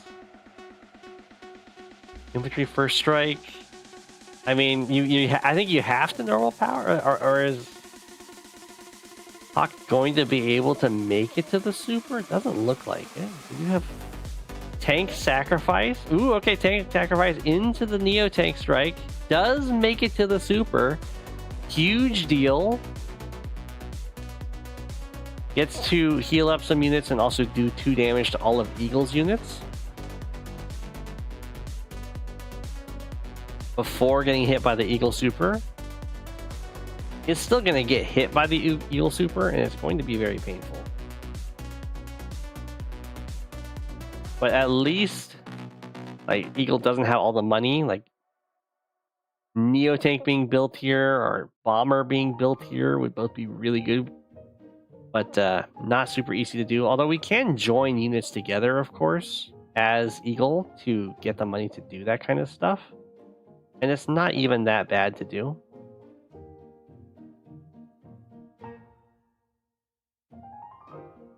But we'll see if that's something that Thavidu is interested in or not.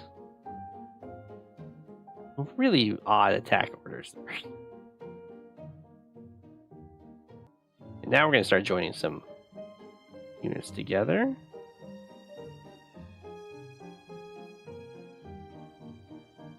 Nope.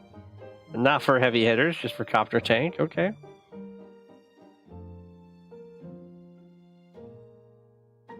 Doing our lightning strike. Up, up, up, up.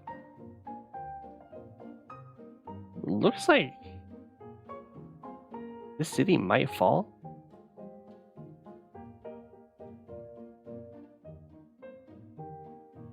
Down goes one Neo tank. One health medium tank. Get some action in there. Oh no, it looks like a tank can make it over there and save the city. So close.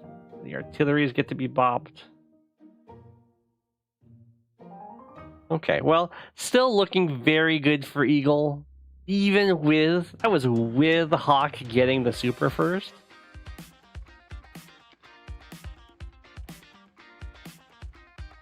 And then Hawke resigns. GG. Ugh, that's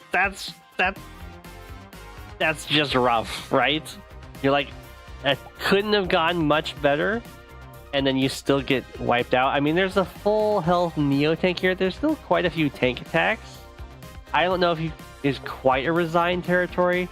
Obviously, the quadruple copter is going to be a huge issue when you have no anti-airs on the way, and the 5 health anti-air is the only thing here. You just lose by composition, and then your HQ is also under threat. But yeah, I think what happened there is Hawke was unable to get an ongoing brawl, and then Eagle was able to just have a bunch of vehicles fight a bunch of vehicles. And whenever that happens, Eagle is a happy boy.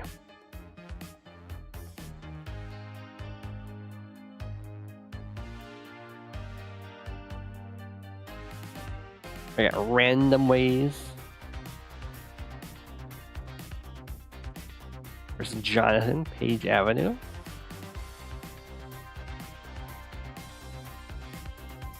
Oh, is this this is just Global League standard.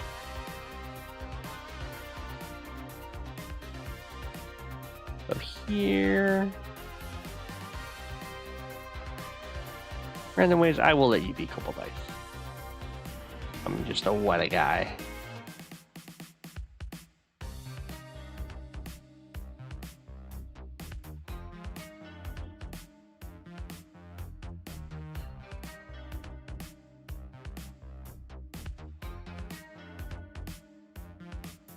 You like this map?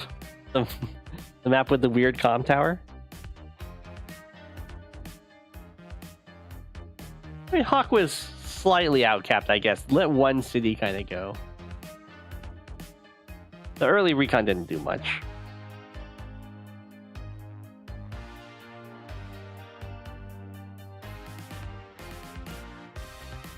Okay. We're in a Sasha mirror. Everyone loves Sasha mirrors. That's huge sarcasm.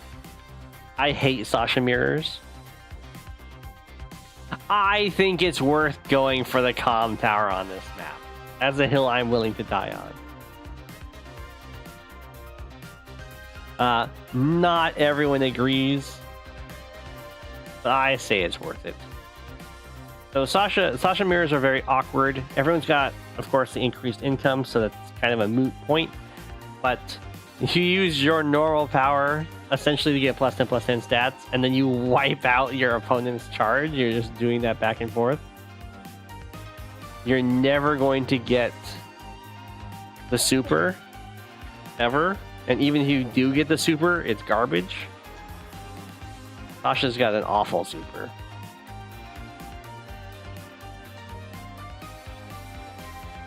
So, as expected, when you're playing a CO who's kind of focused around controlling and denying your opponent's super, or you're controlling and denying your opponent's powers, the mirror is a miserable experience.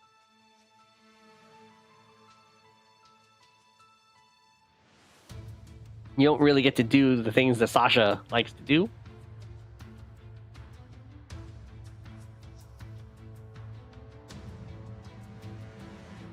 It's almost a no powers fight. Okay, we have a nice artillery pressure on this city. Copters are kind of zoning each other. This one is threatening a front that has no anti-airs. Very... okay, it's fine. There's no tank that can reach because of the woods. I'm just gonna chill here. They're even property-wise here. I think. No, this one is being denied. For now. Randomwayz is going to be up a single property for now. Ooh, Jonathan is going for the break on this comm tower. So we'll see if it pays off. Extra stats are nice, but Randomwayz has got a lot of control over this city right now. It might just try and go for the steal. Looks like they are. Backs out of the range of this army while doing a huge attack up here. Things are looking good. We do break through and start capturing the comm tower. Is it a little too late? We do attack in here to try and save the city into artillery range. Randomwayz has got a nice position up here.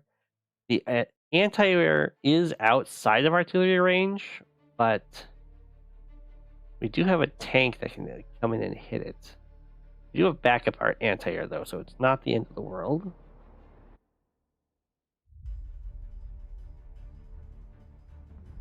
Is there a gentleman's agreement to only use war bonds? No, because Randomwayz has used the power. Bloop. As to whether or not you should use the power now, not so sure. It depends on if you need that +10/+10 stats right now. Otherwise, I would wait until after you do more damage so that your opponent can't just do it back to you with their own +10/+10 stats. Which looks like it's going to be how this will go.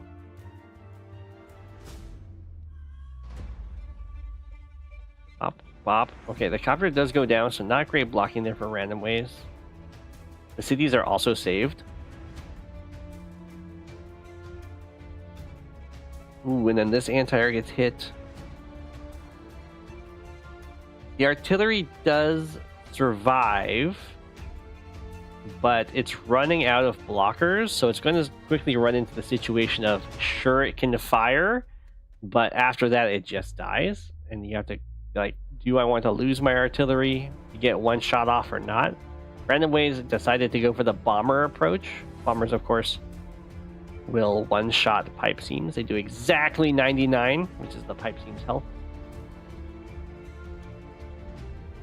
If you didn't know, pipe seams in Advanced Wars by Web have the defenses of a Neo-Tank on the road with no luck rolls. So, they'll do essentially minimum damage unless you're like Sonja, in which case you'll just look at someone else's damage matrix. Look at like Andy and look at the minimum damage.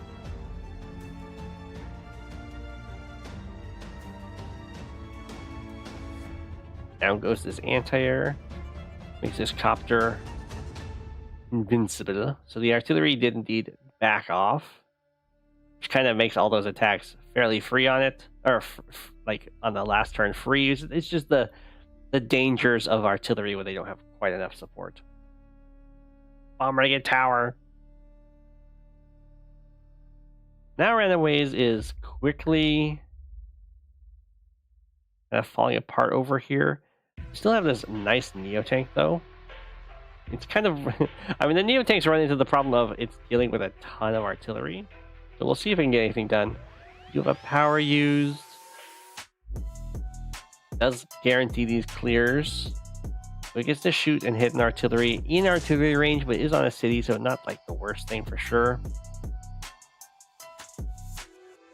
Smacking into copters with your infantry, the sign of desperation. This is, of course, okay. outside of anti-air range too. This fighter isn't here either.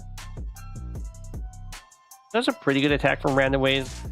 We do get some like this artillery shot off and potentially some copter attacks if that's something that Jonathan wants to go for. Looks like we're just going to attack over here though. And the fighter will come over here and be a real nuisance. Cover most of the things that this bomber would like to go after. The artillery does get tagged here. Almost gets taken out. If Jonathan had been able first, could probably have killed off the artillery. Ooh, look at that. Only does 2 damage. That Neotank just kind of repairs up. And is looking peachy. Although, man, the unit count is so much in Jonathan's favor at the end of that turn. So we'll see if this Neotank can get much done. You guys get to stand on another city. And ooh. HQ cap, thanks to the bomber. This is the only infantry in range to go for the interrupt. It's not dead though, but we can have an infantry block. Oh, it doesn't block here. Okay, so this tank can reach, but suddenly the pressure difference, it doesn't really matter if Jonathan has a huge unit count advantage if the HQ just gets captured.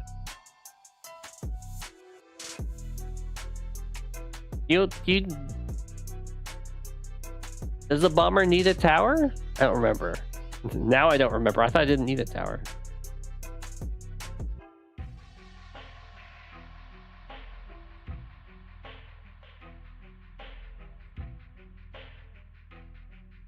No, it does need a tower, doesn't it?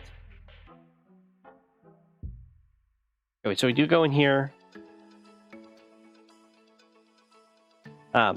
Or you can, of course, use a power. Or do you need a tower? Dang it. I don't remember if you needed a tower only if you were playing as, like, Sami. I gotta quickly check.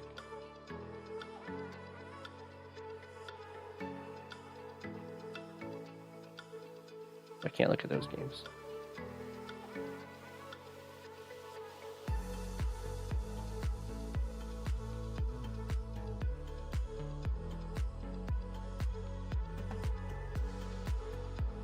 One second. Okay, you do need a tower. You do need a tower.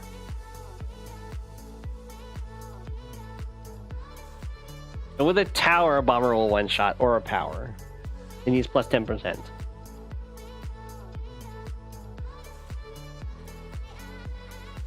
Up. Anti-air does come in here, and the fighter. The nice thing about the fighter being here is that it's guaranteeing that this spot is available to be used for future HQ interrupts.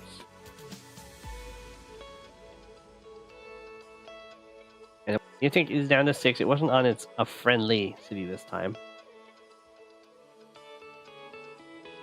Okay, we're going for a market crash. There is a lot in artillery range there.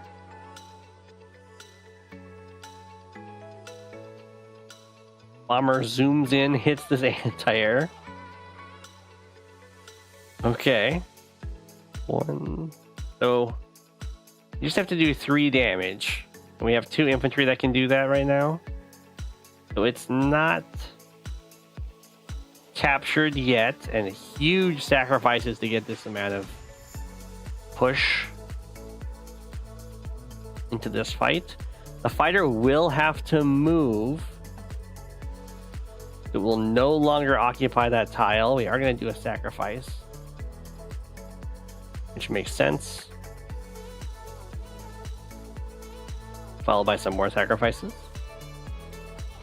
in order to get the power. Get as much damage with this infantry. Rocket's not in range yet. We're gonna want these infantry making a nice wall. We did do just enough here, but it does mean that Jonathan has to completely kill the infantry next turn.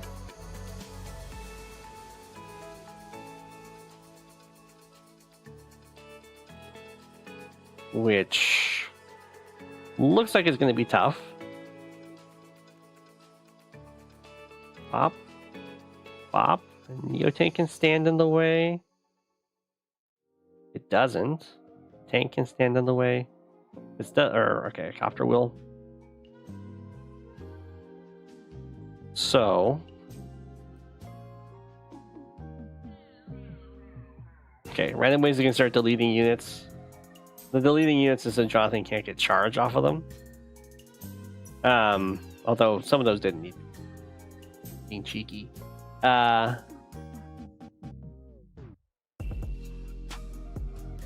So we get to see, is it possible to break through here? I don't think this tank can die. But we can kill off potentially this tank. And we kill off this copter. And then the anti-air can get through. I'm not sure if we can kill this tank. It would take the rocket shot. I guess no, Randomwayz doesn't have a power active. We'll kill that copter.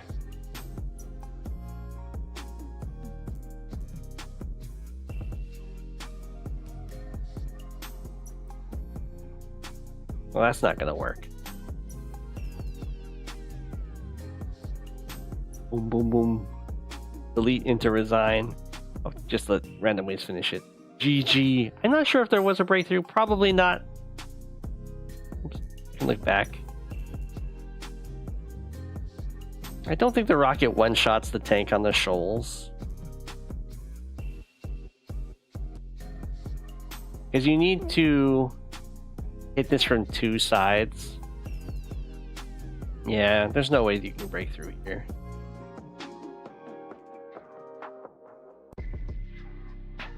GG. It would have to be like this anti-air in this tank, but you can't clear this and this, right? Oh yeah, that's GG. Nicely done, Randomwayz gets the HQ cap in a spicy game versus BanditMarx. Next stream, we will be doing the international Mech Race.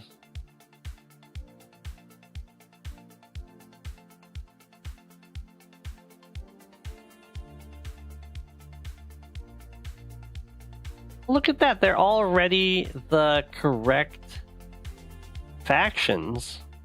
You gotta love it.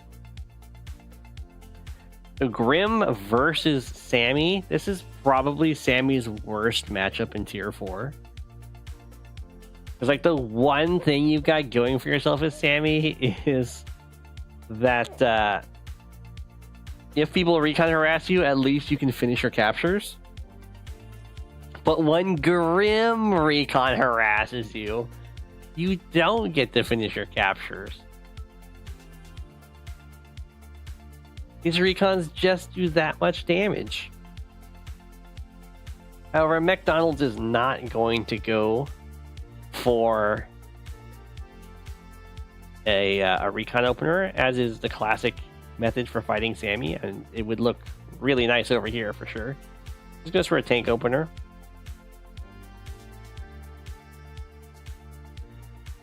Starts moving on out. Sami really doesn't like fighting Grimm. Grimm has a very easy time killing off infantry, and Sami really wants to have an infantry count.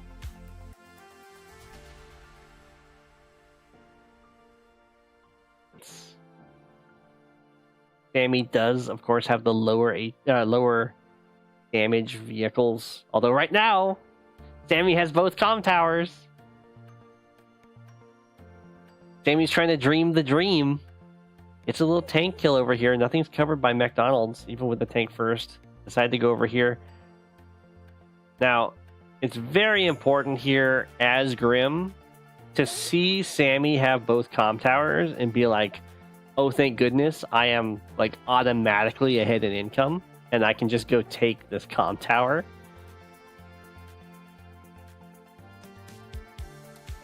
But we'll see how Grimm acts. Just, yeah. It's like, there's no pressure just take your income and then go take the comm tower. There's no way. That seems to be how it's playing out. Oh, look at all these units surviving. Even the tower starts to fall. Down goes that tank. Kill it off. In fact, I would say you don't want to kill that off. It's like, sure, it reveals when your copters are coming out. You don't really want to give Sami extra charge for free. Penguin PC is melting and lagging. What? Big lag? No! Oh, well, apparently it's not me. At least according to my streaming software. It's you guys.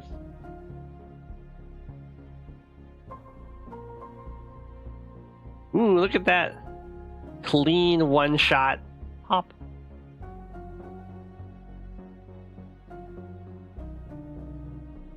But yeah, this isn't a huge deal for Grimm. All of these, like, this is going to be a tank that has to sacrifice itself in order to delay a comm tower capture, essentially.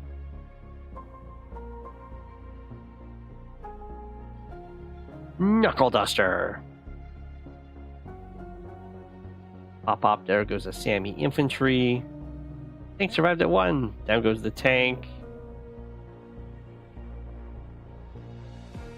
We are getting really close to this victory march, though.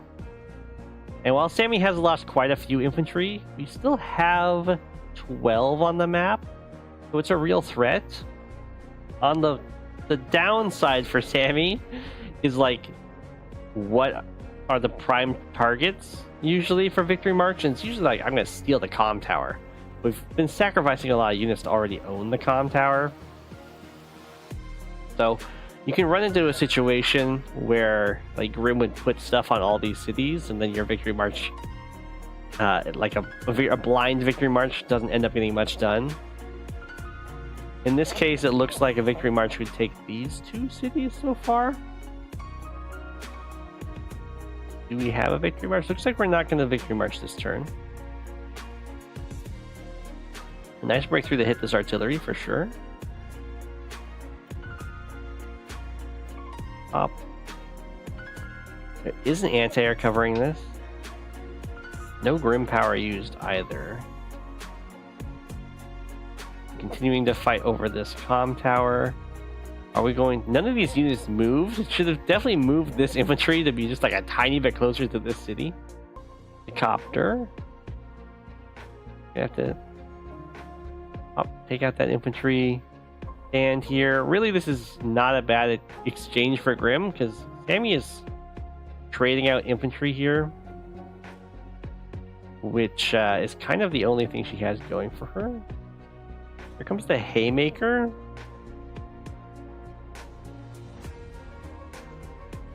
Killing off a bunch of infantry, killing off the anti-air, hitting this mech, killing the mech at 1 shot, no comm towers needed.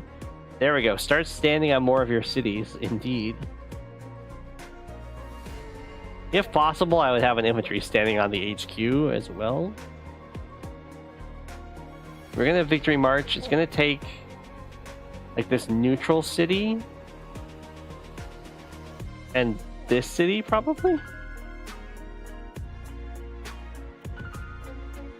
Just, like, super sad. Victory march for a city. More fun to blame Go7. It's not me, it's all you.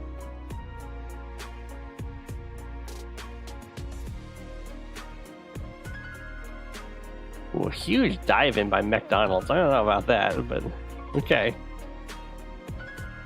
So don't quite understand why MechDonalds just suddenly did like a half, did like dive in with half, run back with half. Not ideal for sure.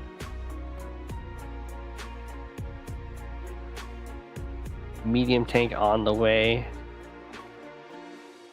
Okay, getting some more stuff off. And he does still have a healthy infantry count up here, and is maintaining the income advantage right now.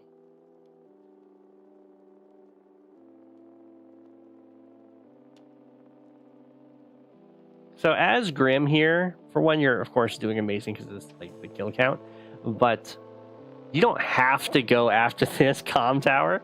You can do like a short front switch and just take this one.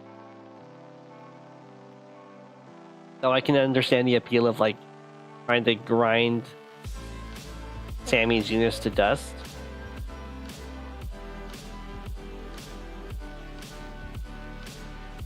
But it looks like both players have decided that this is where they're going to fight, and over here we have an equal number of infantry just stare at each other.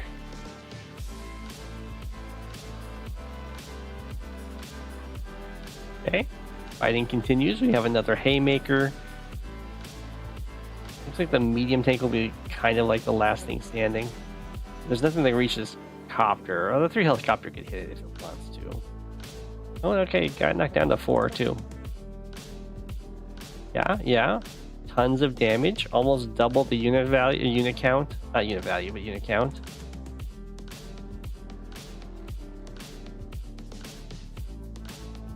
Gonna be able to save the city for now.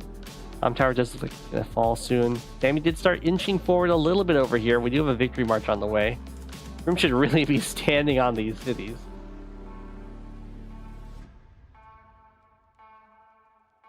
Honestly, I would expect an infantry maybe hanging out here. It's right out of range of reaching the HQ, but it would like try and find a way to just scoot a single tile forward and try and go for the HQ steal.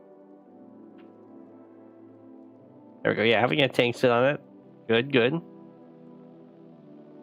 And then BanditMarx just resigns. It's like, GG. It's so tough playing Sami in Fog of War. Even with the 2 comm towers versus no comm towers.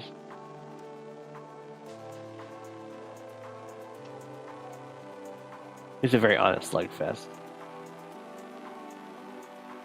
Unless all the infantry die. I mean, the vehicles, it's like you're at plus 10% due to 2 comm towers against 30% with minus 20% defense. Is kind of even-ish.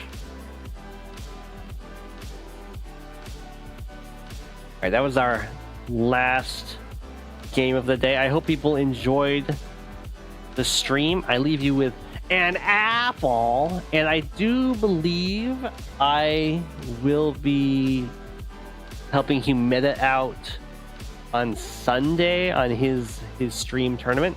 So I'll see you guys there. Thanks for watching. Till next time.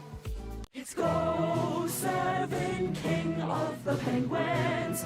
Of all the penguins, he is king. It's Go7, king of the penguins. Being king of the penguins, that's